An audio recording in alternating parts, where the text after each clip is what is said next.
Chapter 2, A New Beginning. Kaizen woke with a start, his eyes snapping open to an unfamiliar ceiling. The harsh, cold shadows of his previous life were gone. Instead, he found himself in a small, brightly lit room. The walls were a soft shade of cream, soothing and warm, a stark contrast to the darkness he had known. Morning sunlight filtered through a thin white curtain, casting delicate patterns on the wooden floor. He lay on a simple futon, covered with a thin blanket that felt foreign against his skin. For a moment, disorientation gripped him. The last thing he remembered was the chaos of his final mission, the blinding pain of a crossbow bolt piercing his side, and then nothing. Now he was here, in this new place, Reborn. Sitting up, Kaizen took stock of his surroundings. The room was sparsely furnished, functional yet homely. To his left was a small wooden table, its surface bare except for a folded piece of paper and a stub of a pencil. Opposite the table stood a chest for clothes, its surface worn but clean. On the other side of the room, a shelf held a few children's books and toys, simple items that spoke of a childhood far different from his own. He shifted slightly, feeling the unfamiliar weight and dimensions of his new body. Everything felt different, smaller, weaker. He looked down at his hands and saw pudgy, childlike fingers instead of the calloused, deadly hands he was used to. Panic surged through him, a primal response to the sudden, inexplicable change. His heart raced, and for a brief moment he felt trapped within this frail body. But Kaizen had been trained to control his emotions, to remain calm in the face of chaos. He closed his eyes, taking slow, deep breaths. Each inhalation brought clarity. Each exhalation dispelled the panic. He focused on the present, grounding himself in the here and now. This was a new chance, a new life, and he needed to understand it fully. Opening his eyes again, Kaizen examined the room with a more analytical gaze. The ceiling beams were sturdy, the walls well-constructed, details he noted out of habit. He listened carefully, hearing the distant sounds of children playing, birds chirping, and the muffled chatter of caretakers. These sounds were unfamiliar but not unwelcome. They hinted at a life of community and peace so different from his solitary, violent past.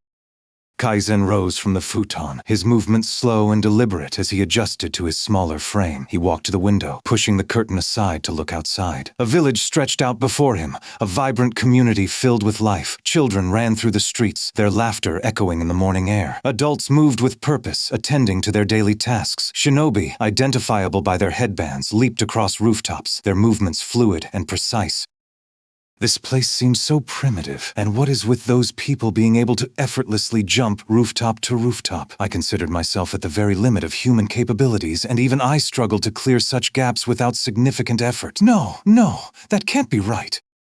I recognize their uniforms now. They look to be the same as the shinobi uniforms in that Naruto manga. If that's the case, then I have a lot more questions now. How would this even be possible?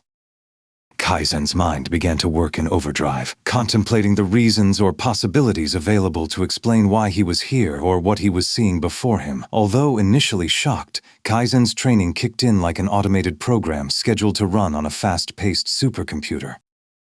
The world of Naruto being his current location was particularly perplexing to him, though he read through the manga and its associated works in his previous life just to kill time, and possibly gain inspiration for any new techniques or methods. Sometimes reading fictional works would be able to give him new ideas for approaches or methods of carrying out his missions.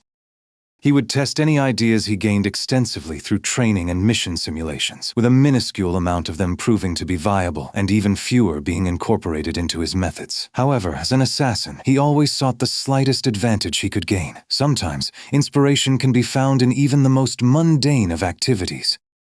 Getting back to his current situation, this world was different from anything he had known in real life, yet it held promise. Kaizen's sharp mind began to formulate a plan. He needed to learn about this village, its people, and the skills unique to this world. He needed to adapt and grow, to turn this new life into an opportunity. Even if this is the Naruto world as I guessed, I will still need to proceed with caution to ensure that it is the one I remember from the story. After all, if I am to accept the fact that I have come back to life in this new world, then I should brace myself for any number of future possibilities. Turning back to the room, Kaizen approached a small table. The folded piece of paper caught his eye. He picked it up and unfolded it carefully. The note was written in neat, flowing handwriting. "Welcome, Kaizen. You are safe here. This is your new home."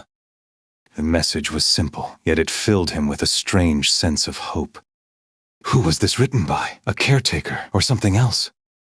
Deciding not to take any chances, Kaizen ripped the note into countless pieces, ensuring the contents would be illegible for anyone who might discover it later. He then walked to the chest, opening it to find a few sets of clothes neatly folded inside. He chose a simple outfit, a pair of shorts and a t-shirt, and dressed quickly. The clothes were soft and clean, a far cry from the rugged gear of his past life.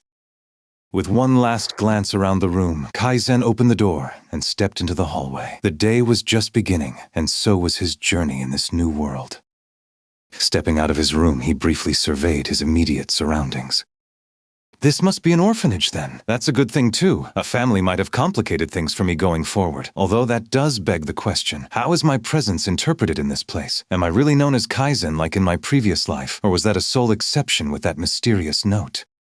Thinking he had some investigating to do, Kaizen moved towards the window at the end of the hallway. Each step was cautious, measured, as he adjusted to his smaller, weaker body. The hallway was filled with the faint sounds of morning activity, the muffled laughter of children, the soft hum of conversations, the occasional creak of floorboards. The air was filled with the scent of breakfast cooking, a pleasant mix of rice, miso soup, and grilled fish.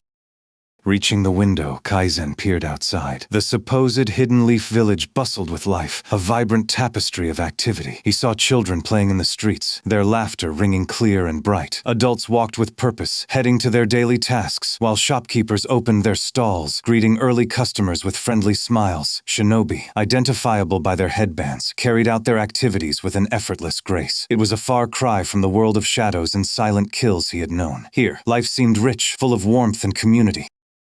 Kaizen's mind quickly shifted gears, recognizing the need to understand this new world. He turned back to his immediate surroundings, the hallway of the orphanage, and continued his exploration. The walls were adorned with simple decorations, drawings by the children, colorful paper crafts, and motivational posters. Everything was designed to create a sense of comfort and belonging, a stark contrast to the cold, sterile environments he had known.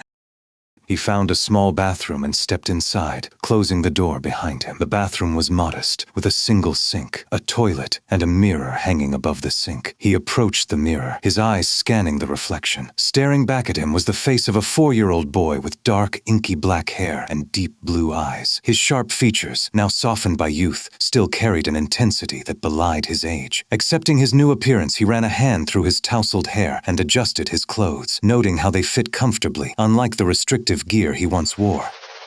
Kaizen turned on the faucet, letting the cool water run over his hands. The sensation grounded him, reminding him of the reality of his situation. This did not appear to be a dream or an illusion. He had truly been reborn, and this body, this face, was his new reality. With this in mind, Kaizen left the bathroom to continue exploring. The orphanage was a modest building, clean and well-maintained. The floors were polished wood, and the walls were painted in soft, calming colors. As Kaizen walked through the halls, he observed the other children playing and talking. They seemed happy, their faces alight with joy and innocence, completely oblivious to the harsh realities he had known. They ran, laughed, and played without a care in the world, their games simple yet filled with pure delight. The caretakers moved about with gentle efficiency, tending to the children with kind smiles and soft words. They wore simple, practical clothing and carried an air of calm authority. Kaizen noted their routines, how they managed mealtimes, supervised play, and handled conflicts with patience and understanding. Each caretaker had a distinct role, and they performed their duties with a seamless coordination that spoke of long practice and genuine care. Kaizen's training was second nature, and even in this innocent setting he couldn't help but analyze and prepare. He noted the exits and potential hiding places, mentally mapping the layout of the orphanage. The large common room with its low tables and cushions, the dining area with rows of small chairs and tables, the playroom filled with toys and books. Each space was catalogued and assessed. Children ran past him, their laughter infectious as they chased each other in a game of tag. Kaizen watched them closely, silently assessing their movements and behaviors. The carefree nature of their interactions was both foreign and fascinating to him. He could see genuine friendships, the simple joys of childhood that he had never experienced. As he continued to explore the orphanage, each step was a blend of curiosity and caution. He found the garden, a small enclosed space filled with blooming flowers and a few fruit trees. The sight of the vibrant colors and the scent of fresh blooms brought a rare moment of tranquility to his mind. This place, so different from the harsh environments he had known, offered a strange comfort. Kaizen stepped into the courtyard, his eyes scanning the open space where children were engaged in a lively game of tag. The courtyard was surrounded by the orphanage's walls with patches of grass and a few trees providing shade. The sun was high, casting a warm, golden light over the scene. Laughter filled the air as children dashed around, their faces alight with joy and excitement. Kaizen watched from a distance, evaluating their movements with a keen eye. His mind automatically analyzed their play, noting the speed and agility of each child, the patterns of their movements and their interactions. Most of the children were carefree, their actions spontaneous and uncoordinated, but one boy stood out. "Oh, I recognize that one from the story. According to my memory, he should be a lot older. Ah, so that means I was born before the start of the official manga. That opens some options then." As Kaizen began to formulate a plan based on the new information he gained, he continued to observe, seeking to understand the capabilities of those around him. With a shock of silver hair and a calm, composed demeanor, the boy moved with a grace that belied his age. His eyes, dark and sharp, missed nothing as he darted and weaved effortlessly through the other children. There was an air of quiet confidence about him, a self-assuredness that set him apart. Kaizen's interest was piqued. Indeed, this boy was Kakashi Hatake, and even at this young age, he exuded an aura of competence and control. Deciding that he had enough information, Kaizen decided to approach. He needed to test his new body's capabilities to see what kind of training regimen he would need to construct. Also, he was interested to see how he measured up against the genius known as Kakashi.